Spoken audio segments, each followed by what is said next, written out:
Dragi moji gledatelji, specijalno gledateljice, nakon 50 godina života govorit ću vam kako možete upotrebljavati sol za pročišćavanje sinusa, gornjih dišnih puteva, kako ćete ukloniti sluz na potpuno prirodan i siguran način. Govorit ću vam zašto imate kontinuirano infekcije gornjih dišnih puteva, koji su glavni razlozi, zašto ih nikada ne možete liječiti. Jedan dio emisije ću posvetiti posebno o utjecaju kemijskih, sintetskih lijekova na ove infekcije gornjih dišnih puteva i zašto njih trebate izbjegavati, specijalno što želite živjeti sa zdravim životom i unosom čistim prirodnih lijekova.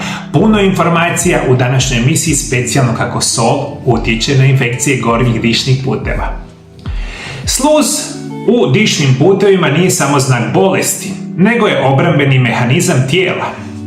Naša sluznica nam stvara tanki sloj prozirne tekućine koja vlaži nos, grlo i bronhije, te štiti od štetnih čestica mikroorganizama i suhoga zraka.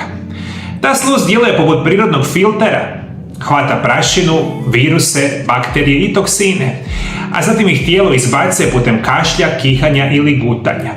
No problem nastaje kada se sluz počne prekomjerno stvarati i postaje gusta, ljepljiva i mutna. To se najčešće događa zbog upale, infekcije, alergijske reakcije, prehlade, sinusitisa, ali i zbog nepravilne prehrane, stresa i dehidracije. Kada je tijelo izloženo toksinima u suhom zraku, duhanskom dimu ili kemikalijama, ono pokušava stvoriti višak sluzi kako bi zaštitilo osjetljiva tkiva dišnih puteva. Međutim, ta zaštita postaje ponekad prepreka, sluz se zadržava, ne može izaći, te dolazi do začepljenja sinusa i osjećaja pritiska u samome licu. I današnju emisiju specijalno navodim za sve vas žene koji imate preko 50 godina života. Jer nažalost u doba za vrijeme menopauze i postmenopauze veliki broj onih zaštitničkih hormona kao što su estrogen i progesteron u vašem tijelu se počinju značajno smanjivati i ako ne znate kako putem zdravog života i prirodnih lijekova njih izbalansirati, dolazi naravno do mnogih problema, tako budu problemi sa ovim gornjim dišnim putevima. Kod žena u zreloj dobi, posebno nakon 50. godine života, povećana proizvodnja sluzi može biti povećana i povezana sa hormonalnim promjenama. Smanjenjem razine estrogena i progesterona, što utječe na suhoću i osjetljivost sluznice. Zbog toga se javlja osjećaj stalne začepljenosti nosa, posebno noću, te slijevanje guste sluzi niz grlo. Tijelo se na taj način pokušava nadoknaditi vlagu, ali istovremeno otežava disanje. Kod starijih osoba i onih sa kroničnim bolestima dodatan problem je slabija cirkulacija i smanjeni unos tekućina, što sluz čini gušćom i težom i za izbacivanje. Prije što vam govorim o danjem dijelu emisije o svemu što vam treba, želim sam reći jednu kratku informaciju koju sam danas čuo iz sjedišta YouTube-a. Javili su me da moj Mario Lab YouTube kanal, nakon 7 godina mog intenzivnog rada i skoro 10.000 video zapisa na svim društvenim mrežama, da uskoro dolazi među 0,1% najboljih i najgledanijih YouTube kanala na cijelom svijetu. To je meni bila jedna velika iznenađenje jer ja to nisam niti težio, niti sam želio, ali danas su mi javili, što je za mene jako velika čast i u tome igrate ulogu svi vi moji dragi gledatelji. Uskoro moj kanal prelazi 900.000 pretplatnika, ali kad dođemo do 1.000.000 pretplatnika smo u top 0,1% najboljih i najgledanijih kanala na cijelome svijetu. Ne medicinskih kanala, nego svih kanala. Ja sam iznimno sretan, hvala vam što me naravno pratite i podržavate svih ovih godina. Samo želim od vas jednu kratku informaciju. Svi vi koji ste se pretplatili na moj kanal, hvala vam lijepo, pratite me svih ovih godina izvanredno. Međutim, svi vi koji niste pretplaćeni na moj kanal, dole ispod video zapisa imate link gdje se možete potpunosti besplatno pretplatiti na Mario Lab YouTube kanal za moje svakodnevne savjete. I ako to napravimo često i brzo, mi ćemo uskoro preći 1.000.000 pretplatnika i to je velika moja nekakva pobjeda, ali pobjeda svih vas. I onda ću ja dobiti još veću želju, još veću potrebu i da vam pomognem svima vama. Dole ispod video zapisa pretplatite se na moj kanal ukoliko niste, podržite moj ovaj rad zadnjih 7 godina ili ako jeste, podijelite moj video zapis sa vašim prijateljima milionima poznanicima, pa da dođemo do milion pretplatnika, ja ću biti sretan. Evo i YouTube je javio da smo među 0,1% skoro najboljih kanala na svijetu. Hvala vam još jednom. Ajmo dalje govoriti o ovim problemima. Znakovi da se sluz zadržava u tijelu su učestalo šmrcanje i kihanje, težak neprohodan nos, osobito ujutro, slijevanje sekreta iz grla, takozvani postnazalni drip, učestalo čišćenje grla i promuklost, te glavobolja i pritisak u području čela i obraza. Neugodan zadah zbog bakterijske aktivnosti u sinusima. Ako se ovi simptomi ponavljaju, to znači da tijelo ne uspijeva dovršiti proces pročišćavanja, te da mu je potrebna pomoć, ali nikako ne za Boga miloga kemijska pomoć koja još može stvariti puno više problema nego prirodna zdrava pomoć. Ono što vam sad u današnjem dijelu emisije želim govoriti koliko veliku ulogu igra svakodnevna prehrana u stvaranjem kroničnih upala sinusa, bronha i infekcije gornjih dišnih puteva, što veliki broj od vas nikada nije vodio računa. Možemo reći da hrana koju jedemo izravno utječe na količinu sluzi i kvalitetu sluzi. Namirnice koje potiču stvaranje guste sluzi uključuju kravlje mlijeko i sir, bijeli kruh, tjesteninu i šećer, prženu i masnu hranu, te alkohol i gazirana pića. S druge strane postoje namirnice koje razređuju sluz i smiruju upalo. To su đumbir, kurkuma, limun, češnjak, med, sol i čista voda. Također, zrak koji udišemo ima ogroman utjecaj. Suhi, zagrijani prostor, klima uređaji i nedovoljna ventilacija uzrokuju isušivanje sluznice, što potiče stvaranje guste sluzi kao kompenzacije. Zato je vrlo važno redovito provjetravati, koristiti ovlaživače zraka i piti dovoljno tekućine. I samo želim dati par informacija što veliki broj vas nikada nije čuo i zašto između ostalog imate problema sa kroničnim upalama gornjih dišnih puteva. Biti će, osim loše prehrane, neznanje o unosu kemijskih sintetskih lijekova. I ovo vam danas navodim za sve vas koji imate akutne probleme sa infekcijama gornjih dišnih puteva. To prevedeno znači da vam traju par dana, par tjedana, maksimalno 3 mjeseca. Vi u tom vremenskom periodu, u kraćem vremenskom periodu smijete koristiti kemijske sintetske lijekove. Što ih manje koristite, manje će vam naškoditi. Ali svi vi koji imate kronične probleme sa infekcijama gornjih dišnih puteva, dakle sve ove simptome koje sam nabrojao, kojim traju dulje od 3 mjeseca, traju pola godine, godinu dana pa nadalje, jako veliki problema dobivate zato što uzimate kemijske sintetske lijekove. Evo zašto, moji dragi gledatelji. Suvremena medicina bez sumnje ima iznimne zasluge u liječenju akutnih i životno ugrožavajućih bolesti. Antibiotici, dekongestivi i antihistaminici često doprinose brzom olakšanju, smanjuju otok, očerpljuju nos, ublažavaju bol i smiruje simptome upale. Međutim, kada je riječ o kroničnim upalama sinusa, ponavljajućim začepljenjima i nakupljenjima sluzi, upravo tada moderna farmakoterapija pokazuje svoja ograničenja. Tijelo se ne može trajno izliječiti ako se tretiraju samo simptomi, a ne uzrok upale. I to ono što vi veliku većinu tih problema radite uvijek, vi smanjujete malo simptom, što znači manje kihanja, manje sluzi, manje upale grla, a čim se simptom smanji, vama se simptomi vraćaju, a uzrok postaje sve gori i gori. Vi nikada u životu ne želite liječiti simptom bolesti, vi želite liječiti uzrok bolesti. Dok god ne izliječite uzrok bolesti, dotle ćete biti eksterno bolesti. Evo što vama moderna farmakologija prepisuje svaki dan. Prvo će biti dekongestivi. Dekongestivi poput oksimetazolina, ksiometazoline i nazozolina djeluju tako da sužavaju krvne žile u nosnoj sluznici. Time se smanjuje otok i nos privremeno se odčepi. Problem nastaje nakon nekoliko dana, sluznica se navikne na lijek i počinje reagirati suprotno. Čim učinak prestane, krvne žile se još više šire, nos ponovo otiče i disanje postaje teže nego prije. Ova pojava je poznata kao rebound efekt ili medicinski rinitis. Korisnik tada poseže za sprejem sve češće i nastaje ovisnost o dekongestivima. Nakon nekoliko tjedana nosna sluznica postaje suha, tanka i sklona pucanju, dok prirodna zaštitna barijera nestaje. Takvo stanje se stvara ne samo fizičku nelagodu, već otvara put kroničnim infekcijama, bakterijskim kolonijama i gljivicama, Dakle, prekomjerno korištenje dekongestiva mjesecima, više tjedana, više od 3 mjeseca sigurno značajno narušavate zdravlje nosne štupljine i grla i nikada nećete izliječiti vašu problem, bit ćete sve gore i gore. Druga stvar što uzimate, što je isto jako veliki problem na dugi vremenski period, biti će antihistaminici. Antihistaminici se koriste za alergijske upale sinusa, ali njihova uloga u blokiranju histamina, tvari koja se udaraju u obladi tijela od stranih čestica. Kada se histamin trajno blokira, tijelo gubi dio svoje prirodne sposobnosti prepoznavanja i izbacivanja toksina. Iako privremeno smanjuje curenje nosa i kihanje, antihistaminici često izazivaju pospanost, dehidraciju, suha usta i smanjeni refleks disanja.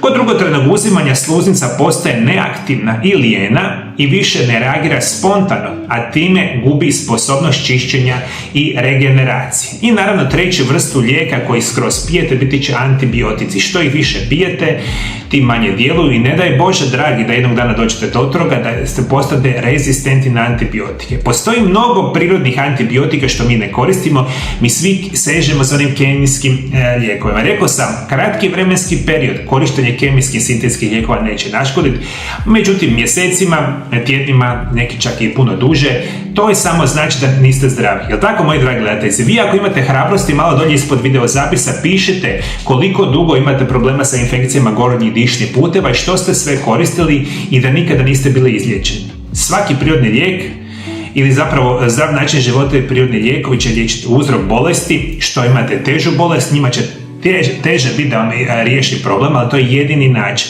Što više kemijskih lijekova uzimate, dobit ćete možda ove nuspojave.